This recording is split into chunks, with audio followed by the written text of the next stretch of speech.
ओम श्री गणेशाय नमः। जय माता दी। साथियों नमस्कार, मेरे चैनल में आपका स्वागत है। साथियों, हमने इस चैनल में और भी टॉपिक के साथ साथ भगवत गीता का भी पाठ शुरू कर रखा है। भगवत गीता एक धार्मिक ग्रंथ है साथियों, जिसमें 18 अध्याय और 700 श्लोक हैं। इस ग्रंथ में हमारे हर सवालों के जवाब मिल जाते हैं। इस ग्रंथ को पढ़ने से मन में शांति मिलती है और हमें हर परेशानी का समाधान मिलता है। इससे हमारे जीवन के भोग और मोक्ष दोनों ही सुलभ हो जाते हैं साथियों। हमारे दुखों का नाश होता है, हमारे जीवन में ज्ञान की वृद्धि। श्लोक 47वां। तुम्हें अपना कर्म करने का अधिकार है, किंतु कर्म के फलों के तुम अधिकारी नहीं हो। तुम ना तो कभी अपने आप को अपने कर्मों का फलों का कारण मानो, ना ही कर्म करने में कभी आसक्त हो। तात्पर्य, यहाँ पर 3 विचारणीय बातें हैं। कर्म, स्वधर्म, विकर्म तथा अकर्म। कर्म स्वधर्म के कार्य हैं, जिनका आदेश प्रकृति के गुणों के रूप में प्राप्त किया जाता है। अधिकारी की संपत्ति के बिना किए गए कर्म विकर्म कहलाते हैं। और अकर्म का अर्थ है अपने कर्मों को ना करना। भगवान ने अर्जुन को उपदेश दिया कि वह निष्क्रिय ना हो, अपितु फल प्राप्ति के आसक्त हुए बिना अपना कर्म करे। कर्म फल के प्रति आसक्त रहने वाला भी कर्म का कारण है। इस तरह वह ऐसे कर्म फलों का भोक्ता होता है। जहाँ तक निर्धारित कर्मों का संबंध है, वह 3 उपश्रेणियों के हो सकते हैं। यथा नित्य कर्म तथा आपातकालीन कर्म तथा इच्छित कर्म। नित्य कर्म फल की इच्छा बिना शास्त्रों के निर्देशानुसार सतोगुण में रहकर किए जाते हैं। फल युक्त कर्म बंधन के कारण बनते हैं, अतः ऐसे कर्म अशुभ होते हैं। हर व्यक्ति को अपने कर्म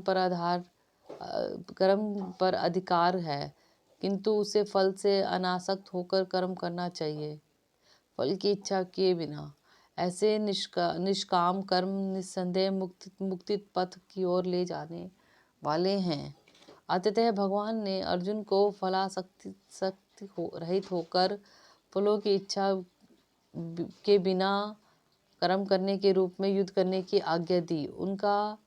उसका युद्ध विमुख होना आसक्ति का दूसरा पहलू है। ऐसी आसक्ति से भी कभी मुक्ति पथ की प्राप्ति नहीं हो पाती। आसक्ति चाहे स्वीकारात्मक हो या निषेधात्मक, वह बंधन का कारण है। अकर्म पापमय है, अतः कर्म के रूप में युद्ध करना ही अर्जुन के लिए मुक्ति का एकमात्र कल्याणकारी मार्ग है। यहाँ पर श्लोक 47 समाप्त हुआ। अब हम श्लोक 48वां पढ़ेंगे। श्लोक 48। हे अर्जुन, जय तथा पराजय की समस्त आसक्ति त्याग कर समप्रभाव से अपना कर्म करो, ऐसी समता योग कहलाती है। हे अर्जुन, जय तथा पराजय की समस्त आसक्ति त्याग कर समभाव से अपना कर्म करो, ऐसी समता योग कहलाती है। तात्पर्य, कृष्ण अर्जुन से कहते हैं कि वह योग में स्थित होकर कर्म करे। और योग है क्या? योग का अर्थ है सदैव चंचल रहने वाली इंद्रियों को वश में रखते हुए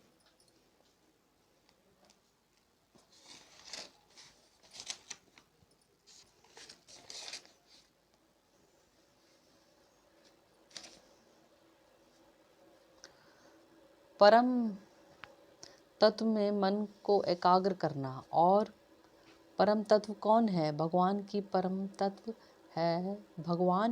तत्व है। और चूंकि वे स्वयं अर्जुन को युद्ध करने के लिए कह रहे हैं, अतः अर्जुन को युद्ध के फल से कोई सरोकार नहीं है।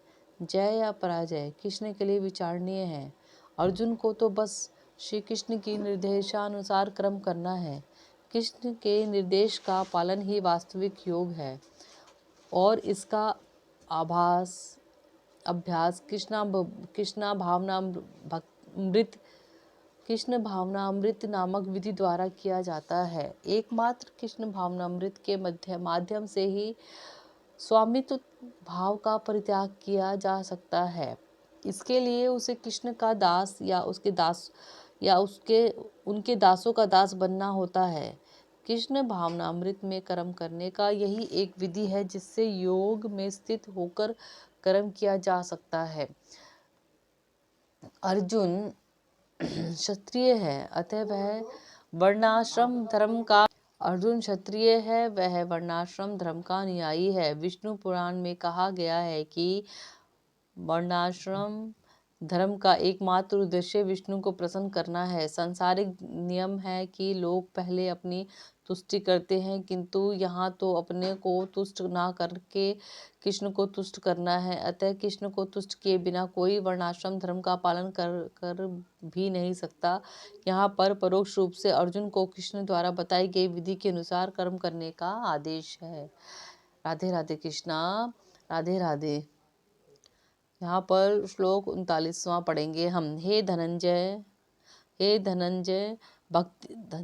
भक्ति के द्वारा समस्त गर्वित कर्मों से दूर रहो और उसी भाव से भगवान की शरण ग्रहण करो।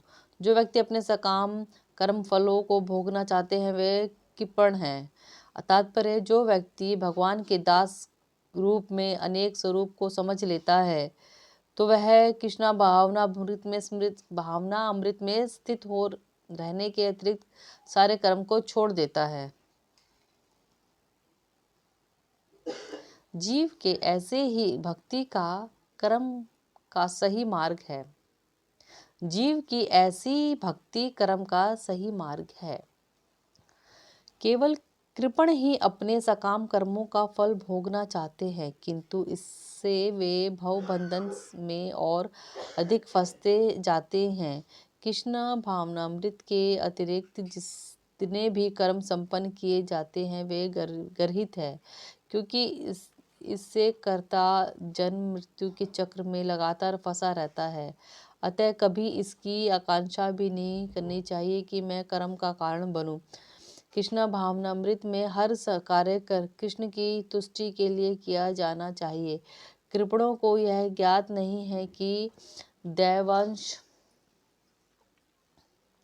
दैववंश या कठोर श्रम से अर्जित संपत्ति का किस तरह सदुपयोग करे। मनुष्य को अपनी सारी शक्ति कृष्णा भावनामृत अर्जित करने में लगानी चाहिए, इससे उसका जीवन सफल हो जाएगा। कृपणों की भांति अभागे व्यक्ति अपनी मानवीय शक्ति को भगवान की सेवा में नहीं लगाते। राधे राधे। जय श्री कृष्ण। साथियों, यहाँ पर श्लोक 39वां समाप्त हुआ। मिलती हूँ श्लोक 40 में, चलो 49वां समाप्त हुआ है। मिलती हूँ श्लोक 50 में अगली वीडियो से। जय श्री कृष्ण साथियों।